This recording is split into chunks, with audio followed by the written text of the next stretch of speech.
Le verdict dans le procès d'Ousmane Sonko, on en parle ce soir avec notre invité Alioune Sall, député de la diaspora sénégalaise et coordonnateur du parti PASTEF France, le parti de l'opposant Ousmane Sonko. Bonsoir et merci d'être avec nous. Bonsoir M. Lezo. Appelez-vous ce soir les personnes qui manifestent dans plusieurs villes du Sénégal à rentrer chez elles?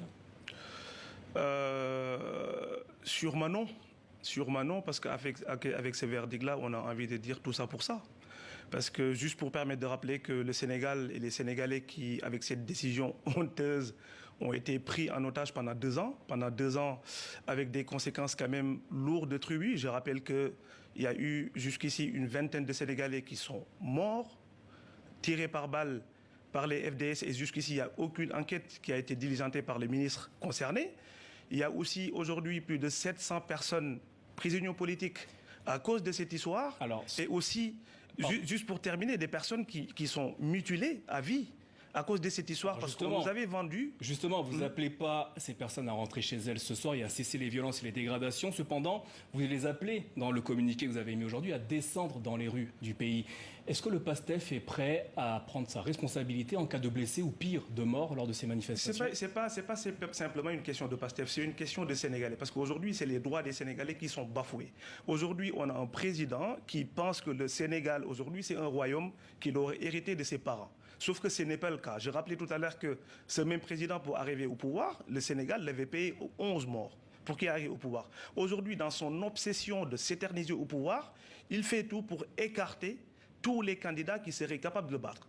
Je vous rappelle juste en 2019, on a connu le cas de Karim Wade et le cas de Khalifa Sall. Et aujourd'hui, c'est le cas de Ousmane Sonko avec cette décision qui nous paraît pour le moins loufoque. Justement, revenons sur la situation du chef de votre parti. Ousmane Sonko est donc condamné à 2 ans de prison ferme pour corruption de la jeunesse. Tout d'abord, vous attendiez-vous à ce genre de verdict? Pas du tout, pas du tout. Parce que déjà, il faut rappeler qu'en première instance, moi j'ai eu la chance de lire hier le renvoi en chambre criminelle. Tout ce dossier-là, cette accusation-là n'en faisait pas partie. Donc aujourd'hui, comme je disais, cette Ousmane Sonko a quand même reconnu fréquenter le salon Sweet Beauty dans lequel des activités illicites se déroulaient. Non, il n'est pas interdit. Déjà, il n'y a aucune activité illicite dans ce salon de massage, ça je tenais à le préciser, et qu'il n'est pas interdit, encore une fois, au Sénégal, de fréquenter un salon de massage. Ça, c'est le lieu de le rappeler. Et deuxièmement, tout ceci, encore une fois, relève de la volonté de M. Macky Sall à s'éterniser au pouvoir. On sait que Ousmane Sonko, avec tous les sondages aujourd'hui qui lui donnent vainqueur aux élections de 2024, à 7 mois des élections, on ne peut pas se permettre, encore une fois, parce qu'on s'accrochait, on a crié Urbi et Orbi partout que Ousmane Sonko avait violé la fille et qu'il avait menacé de mort. Aujourd'hui, on voit que toutes ces accusations-là tombent tel un château de cartes. Donc, à quoi bon de vouloir aujourd'hui maintenir les Sénégalais dans cette pression à 7 mois des élections, parce qu'encore une fois, celui qui est là aujourd'hui veut tout simplement s'éterniser au pouvoir et les Sénégalais ne l'accepteront pas. Donc tous les Sénégalais aujourd'hui qui sont descendus dans la rue,